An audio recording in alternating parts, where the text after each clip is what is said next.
കർത്താവായ യേശുക്രിസ്തുവിൻ്റെ പരിശുദ്ധമായ നാമത്തിൽ മോർണിംഗ് ഡ്യൂവിലേക്ക് ഏവർക്കും സ്വാഗതം.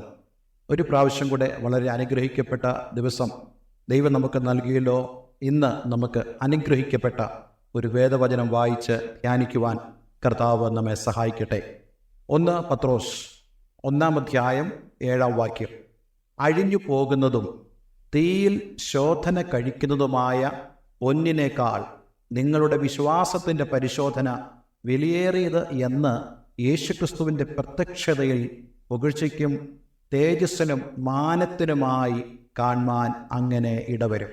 അപ്പോസ്തലനായ പത്രോസ് പൊന്തോസിലും ഗലാത്തിയിലും കപ്പദോക്യയിലും ആസ്യയിലും ബിഥുനിയയിലും ചിതറിപ്പാർക്കുന്ന പരദേശികളായ ആളുകൾക്ക് എഴുതുന്നതായ ഈ ലേഖനം ഇന്ന് നമുക്ക് ഏവർക്കും വളരെയധികം പ്രാധാന്യമുള്ളതായ ഒരു ലേഖനമാണ്. ദൈവത്തിൻ്റെ വചനം ദൈവശ്വാസ്യമാണെന്ന് വിശുദ്ധ വേദപുസ്തകം പറയുന്നല്ലോ. ആകയാൽ ഈ ലേഖനം പൊന്തോസിലും ഗലാത്തിയിലും കപ്പദോക്യയിലും ആസ്യയിലും ബിഥുനിയയിലും ഒക്കെ ചിതറിപ്പാർക്കുന്ന പരദേശികളായ ആളുകൾക്ക് എഴുതിയതാണെങ്കിലും നമുക്ക് ഏവർക്കും ബാധകമായ നമ്മുടെ ജീവിതത്തിൽ ആവശ്യമേറിയ സന്ദേശമടങ്ങിയതായ തിരുവചനങ്ങൾ ഉൾക്കൊള്ളുന്നതായ ഒരു ലേഖനമാണ് പത്രോസിൻ്റെ ഈ ലേഖനം. ഇവിടെ നമുക്ക് വായിക്കാൻ കഴിയുന്നു വിശ്വാസത്തിൻ്റെ പരിശോധനയെക്കുറിച്ച്. എന്താണ് വിശ്വാസത്തിൻ്റെ പരിശോധന? വിശ്വാസത്തിൻ്റെ പരിശോധന എന്ന് പറയുമ്പോൾ നമ്മുടെ ഹൃദയത്തിലേക്ക് ഓടി വരുന്നതായ പരിശോധന അബ്രഹാം തനിക്ക് നേരിട്ടതായ പരിശോധന. ആ പരിശോധനയെക്കുറിച്ച് നമുക്കറിയാം. ദൈവം അബ്രഹാമിനെ പരിശോധിച്ചു, അവൻ്റെ വിശ്വാസത്തെ പരിശോധിച്ചു. ഈ ഒരു ചിന്ത നമ്മുടെ ഉള്ളിൽ കടന്നു വരുമ്പോൾ നമ്മൾ സാധാരണയായിട്ട് ചോദിക്കുന്ന ഒരു ചോദ്യമാണ്, ദൈവം നമ്മുടെ വിശ്വാസത്തെ അളക്കാനാണോ പരിശോധിക്കാനാണോ നമുക്ക് ഈ പരിശോധനകൾ തരുന്നത്? എന്നാൽ ഞാൻ നിങ്ങളോട് പറയാൻ ആഗ്രഹിക്കുന്നു, ദൈവത്തിന് നമ്മെ പരിശോധിച്ചില്ലേലും നമ്മുടെ വിശ്വാസത്തിൻ്റെ ആഴം എത്ര ആണെന്നറിയാം. കഴിഞ്ഞ ദിവസം ഞാൻ നിങ്ങളോട് പറഞ്ഞല്ലോ, പത്രോസിൻ്റെ വിശ്വാസം പോകാതിരിക്കാൻ വേണ്ടി യേശു പിതാവായ ദൈവത്തോട് മധ്യസ്ഥത ചെയ്തതിനെക്കുറിച്ച്. അപ്പോൾ നമ്മുടെ വിശ്വാസം, അതിൻ്റെ അളവ്, അതിൻ്റെ ശക്തി എത്ര ആണെന്ന് കർത്താവിനറിയാം. നമ്മെ ഒരു കഷ്ടതയിലൂടെയോ പരീക്ഷയിലൂടെയോ കടത്തിവിട്ടിട്ട് അറിയേണ്ട കാര്യം കർത്താവിനില്ല. എന്നാൽ വിശ്വാസത്തിൻ്റെ പരിശോധന ആത്യന്തികമായി ആർക്കാണ് അത് ഗുണം ചെയ്യുന്നത് എന്ന് ചോദിച്ചു കഴിഞ്ഞാൽ നമുക്ക് ഓരോരുത്തർക്കുമാണ്. നമ്മുടെ വിശ്വാസത്തിൻ്റെ ശക്തി എത്ര ആണെന്ന് നമ്മെ ബോധ്യപ്പെടുത്തുവാൻ നമ്മുടെ ഓരോ പരിശോധനകളും ഇടയാക്കി തീർക്കും. നമ്മൾ അങ്ങനെയാണ് കാണേണ്ടത്. ഇവിടെ അപ്പോസ്തലനായ പത്രോസ് ഈ ആളുകളോട് പറയുമ്പോൾ തീർച്ചയായിട്ടും അവരും ഈ വിശ്വാസത്തിൻ്റെ പരിശോധനയിലൂടെ കടന്നു പോകുന്നതായ ആളുകളായിരിക്കാം. അതുകൊണ്ട് തന്നെയാണ് അവരോട് പറയുന്നത് വിശ്വാസത്തിൻ്റെ പരിശോധനയെക്കുറിച്ചുള്ള ദൈവത്തിൻ്റെ ആ ദൂത് എന്താണെന്നുള്ളത്. ഇവിടെ നമ്മൾ വായിച്ചു, അഴിഞ്ഞു പോകുന്നതും തീയിൽ ശോധന കഴിക്കുന്നതുമായ പൊന്നിനേക്കാൾ നിങ്ങളുടെ വിശ്വാസത്തിൻ്റെ പരിശോധന വിലയേറിയത്. അപ്പോൾ വിശ്വാസത്തിൻ്റെ പരിശോധനയെ അപ്പോസ്തലനായ പത്രോസ് താരതമ്യം ചെയ്യുന്നത് പൊന്നിനോടാണ്. പൊന്ന് എന്ന് പറയുമ്പോൾ വളരെ വിലപിടിപ്പുള്ളതായ ഒരു ലോഹമാണ്. അതുപോലെ ലോഹങ്ങളുടെ കൂട്ടത്തിൽ ഏറ്റവും അധികം ലാസ്റ്റിംഗ് ചെയ്യുന്നതായ ഒരു ലോഹമാണ് സ്വർണം. പക്ഷേ ലാസ്റ്റിംഗ് ആണെന്ന് പറഞ്ഞാലും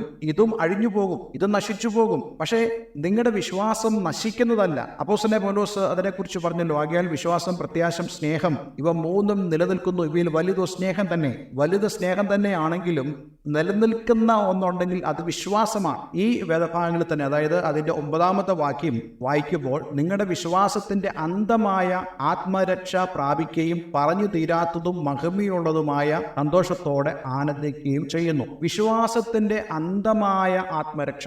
അപ്പോൾ ഈ വിശ്വാസം, അതിൻ്റെ അന്തം എന്ന് പറയുന്നത് നമ്മുടെ ആത്മരക്ഷയാണ്. അല്ലെങ്കിൽ കുറച്ചുകൂടെ വ്യക്തമായി പറഞ്ഞാൽ കർത്താവ് യേശുക്രിസ്തുവിന്റെ 2ാമത്തെ വരവാണ് നമ്മുടെ വിശ്വാസത്തിന്റെ അന്തം. അതുവരെയും ഈ വിശ്വാസം നിലനിൽക്കുന്നതാണ്. അപ്പോൾ ഈ വിശ്വാസം ഒരിക്കലും അഴിഞ്ഞു പോകുന്നതല്ല, നിലനിൽക്കുന്നതാണ്. പക്ഷെ ഇതിനെ ദൈവം പരിശോധിക്കും. പ്രത്യേകിച്ച് രക്ഷിക്കപ്പെട്ടവരായ ആളുകളുടെ ജീവിതത്തിൽ ഈ പരിശോധനയുടെ അളവ് കൂടുതലാണ്. കാരണം അവർക്കാണ് ഈ പരിശോധന ആവശ്യം. കാരണം അവർ ഓരോരുത്തരും മനസ്സിലാക്കണം അവരുടെ വിശ്വാസത്തിന്റെ അളവ് എത്രയാണെന്ന് മനസ്സിലാക്കണം. ഞാൻ നിങ്ങളോട് പറയാൻ ആഗ്രഹിക്കുന്നു, ക്രിസ്തീയ ജീവിതത്തിൽ പലരും നേരിടുന്നതായ ഒരു പ്രശ്നം ഇത് തന്നെയാണ്. അവർ കർത്താവിനെ അറിഞ്ഞ നാൾ മുതൽ അവർക്ക് പരിശോധനകൾ കൂടുതലാണ്. വളരെ കഷ്ടങ്ങളിലൂടെ അവർ കടന്നു പോകുന്നു. അവർ ചോദിക്കുന്നത്, എന്താണ് എനിക്ക് എപ്പോഴും ഇങ്ങനെ സംഭവിക്കുന്നത്?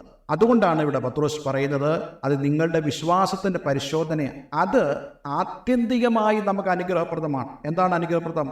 പൊന്നിനേക്കാളും വിലയുള്ളതായി നിങ്ങളുടെ വിശ്വാസത്തെ മാറ്റുക. ഈ വിശ്വാസത്തിന്റെ പരിശോധനയിലൂടെ നമുക്ക് സംഭവിക്കുന്ന 3 കാര്യങ്ങൾ എന്തൊക്കെയാണെന്ന് നമുക്കൊന്ന് പരിശോധിക്കാം. ഒന്നാമത്, നമ്മളുടെ വിശ്വാസത്തിൽ വിശ്വാസത്തിൻ്റെ ആത്മാർത്ഥത അത് എത്രമാത്രം സിൻസിയർ ആണെന്ന് നമുക്ക് ബോധ്യപ്പെടുവാൻ വിശ്വാസത്തിൻ്റെ പരിശോധന നമ്മെ സഹായിക്കുന്നു. രണ്ടാമതായിട്ട് ഈ വിശ്വാസത്തിൻ്റെ ശക്തി എത്ര ആണെന്ന് നമുക്ക് ബോധ്യമാകുവാൻ ഇത് നമ്മെ സഹായിക്കുന്നു. മൂന്നാമത്, ഒരു സ്വർണം തട്ടാൻ ഉരുക്കി അതിൻ്റെ കീടങ്ങളെ മാറ്റി ശുദ്ധീകരിച്ച് എടുക്കുന്നത് പോലെ നമ്മുടെ വിശ്വാസത്തിലുള്ള കീടങ്ങളെ, അഴുക്കുകളെ, ബലഹീനതകളെ, സംശയങ്ങളെ മാറ്റി വിശ്വാസം കൂടുതൽ കരുത്തുള്ളതാക്കി മാറ്റുവാൻ ഇത് സഹായിക്കുന്നു. ഒരു കാര്യം സ്പഷ്ടമാണ്, ഇന്ന് നമുക്ക് ദൈവത്തെ അനുഭവിക്കുവാനും ദൈവത്തെ കാണുവാനും ഒക്കെ നമുക്ക് ആവശ്യമായിരിക്കുന്ന പ്രധാനപ്പെട്ട കാര്യം നമ്മുടെ വിശ്വാസം തന്നെയാണ്. അതുകൊണ്ടാണ് ദൈവം വിശ്വാസത്തെ പരിശോധിച്ച് അതിൻ്റെ ശക്തി എത്രയാണെന്ന് നമ്മളിവിടെ കണ്ടതുപോലെ അതിൻ്റെ ജെന്യൂനെസ്